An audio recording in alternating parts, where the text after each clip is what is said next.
Yan ang mapagpalang araw mga idol, Luzon, Visayas at Mindanao. At sa ating pong mga kababayang OFW, sa ating pong mga kabisnes at mga kapapi, sa mga panig ng mundo, ako po si Taong Gala. Mapagpalang araw po sa ating lahat. Sa araw na ito mga idol ay bigyan natin ng reaction. Ano po itong napaka-exciting na mga pangyayari sa buhay ni Bong. So, nalaman po natin, nakita na po natin na nagkaroon ng video call itong si Bong. At sabi pa nga ay mag-date sila. Ano sabi ni Bong? Oh, talaga naman, mag-date na. parang excited na ang lahat. Parang excited na rin tayo. Ano? Pero, eto nga po si Jinky ay sabi nga niya, kung gusto mo ay pumunta tayo sa Samar. So niyayaya si Bong na pumunta sa Samar. Alam niyo po, ah, para sa akin, magandang ano to eh, magandang makakatulong ito no, para mag-build sila ng kumbaga mas malalim pa na relasyon. Dahil una, nasa proseso sila ng knowing each other. Mainam na kung kakayanin makapunta ni Bong sa Samar upang mas makilala ni Bong ang pamilya, ano po, ang pamilya ni Jinge, makakatulong po ito. Pero dahil nga po sa knowing each other, nasa stage sila ng knowing each other, mas mainam din, ano po, na masundan or siyempre masamahan ito nila Mr. Kabisnes.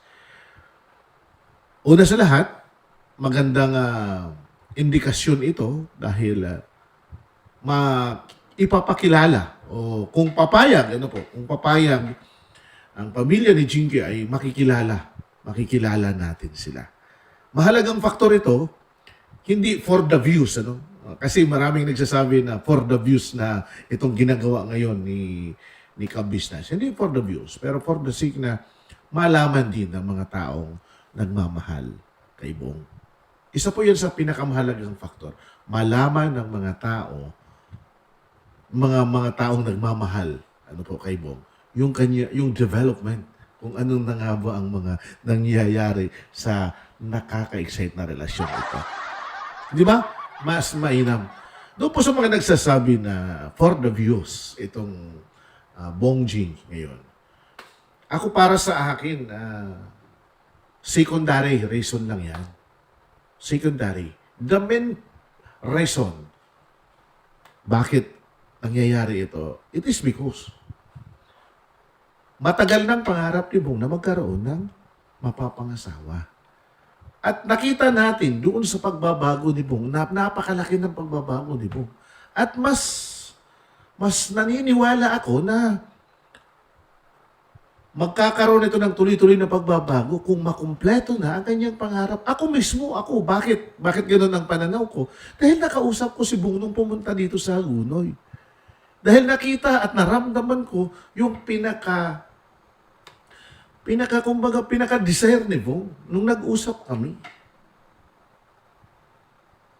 So, doon ko nakita na panahon naman para lumigaya si Bong. No? Sa mga nagsasabing this is for the views lang, huwag naman sanang ganoon. Oo. Although, bilang vlogger, natural, kailangan ng views. Pero I think, secondary reason lang yan. Ang pinaka-rason dito is kung paano natin matutulungan na mapasaya si Bong. Maging masaya. At mahalaga ang faktor dito ng mga followers. Ano po? Kasi para nasusundan nila ang kwento. Lalong-lalo na, nag-getting each other pa lang. Ang proseso o ang stage ng relationship ngayon ni Bong at ni Jinky. Mahalagang faktor ito mga idol. Kasi, alam niyo po, kung darating sa punto na magsasama sila Bong,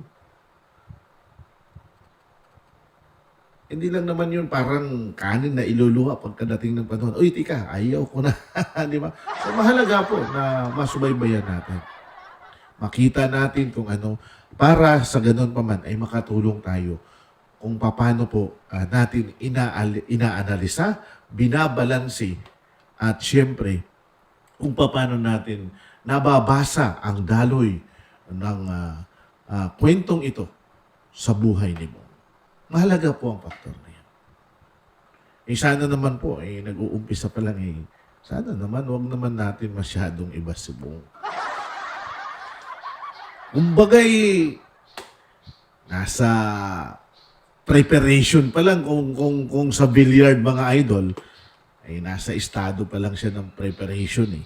Piniprepara pa lang nila para sa kasunod na hakbangin eh.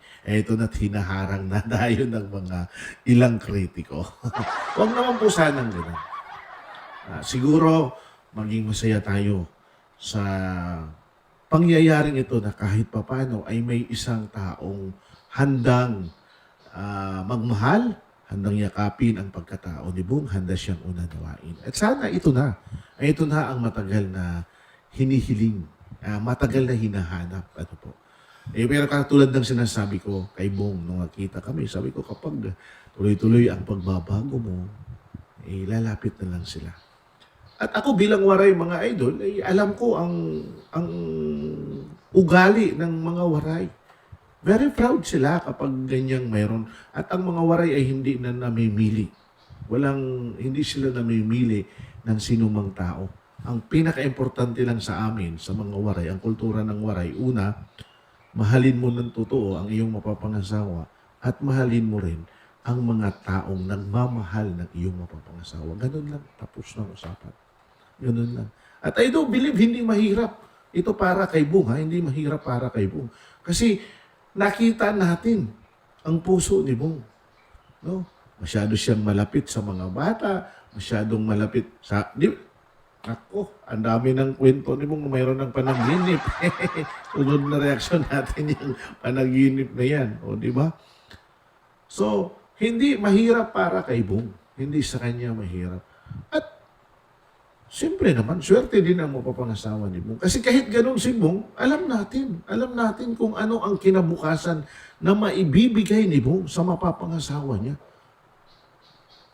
Di ba? Andyan po yan. Nandyan po yan. Wala pong ano dyan. Kaya kailangan din, pag-ingatan nila, Mr. Ka-Business, di ba? Tingnan, at siyempre, suriing maigi kung ano po talaga ang level ng mga nangyayari or level ng pagmamahal ni Jinky para kay Bong. Kasi kailangan din naman ni Mr. Kabis masiguro na talagang hindi na masasaktan si Bong. Marami ng mga pagkakataon na nalin lang si Bong. Huwag nang maulit sana, di ba? Huwag na sanang maulit. Ako mga idol, andyan ako sa gitna kasi si Jinky ay waray. Waray-waray, parehas kami. Maraming mga waray-waray tayo, di ba? Masaya kami para kay Bong na isang waray-waray ang magpapatibok ng kanyang puso. Ano po? Sobrang ganda. Sobrang saya namin. Dahil ang waray ay matapang pero mababait. Waray-waray. Hindi susuko. Diba? Alam niyo yung kantang waray-waray? Oh, diba? Ganun ang waray. Pero sa totoo lang mga idol, ang sobrang mapagmahal. Mga waray-waray. Subukan niyo magmahal ng waray-waray. Matatapang pero kapag usaping pagmamahal, mayroon paninindigan. Okay, so sana abangan natin mga idol kung talagang makapunta si Bong doon sa lugar ng Samar, dito sa Samar, makapunta siya, ay isang magandang aspeto yan upang mas mapalalim pa yung kanilang stage of getting each other. Malaman at makilala ni Bong ang mga magulang ni Jinky. At nang sa ganun ay makilala din nila yung pagkatao ni Bong. So, abangan natin mga idol. Excited na ba kayo? Kayo po mga idol, ano po ang inyong komento dito po sa napipintong imbitasyon? Imbitasyon ni Jinky na kung sakali man makapunta si Bong ng Samar. Ano po ang inyong salubin? Pa-comment ka po mga idol para mayroon din akong idea for the next reaction. So, sana po ay suportahan natin itong Bong G. Huwag niyo pong kalimutan mga idol ha. Kagwang Bong, mayroon po channel si Bong. Pakisuportahan po natin. At lahat ng mga kagwang, at syempre ganoon din po mga idol ang Ka-Business Official, Ka-Business Family, and of course si Papa Dance at ang inyong abang lingkod. Isama natin mga idol ang ating pong mga magigiting na mga reactors. Comment down below mga idol, na i-excite na rin po akong magbasa ng inyong komento. God bless us all. Mapagpaalang araw sa ating lahat.